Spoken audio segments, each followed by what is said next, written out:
most of my presentation was focusing on a novel method to monitor the cardiac valves activity.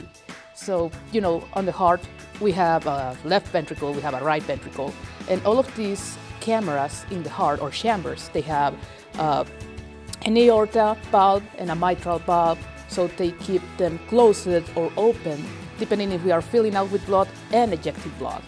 And that method, usually we use echocardiography, impedance, and other expensive methods.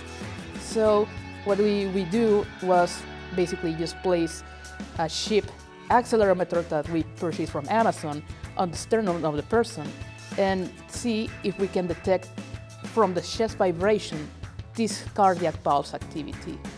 Actually, it was a pretty fun project to do because we place these different testing on the subjects.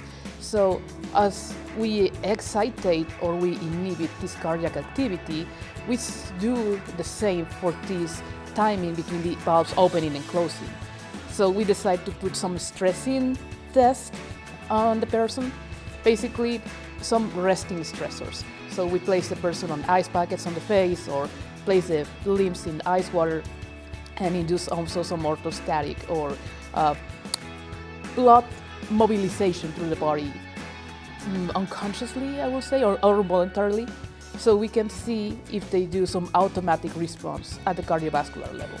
And we were expecting at least that these vibrations or this valve activity will also be modifying during these stressors. To be honest, on the presentation, my first findings were nothing. So we didn't see any change on this detection method. So probably it still needs to be more refined, this methodology.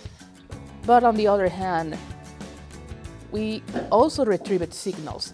So we can make some future insights about polishing better this methodology so we can make future applications like wearables, for example, or for people who might need it not just for the research part, but also from the clinical applications. But again, these first trials were merely for research purposes, and we were not looking for a clinical application yet.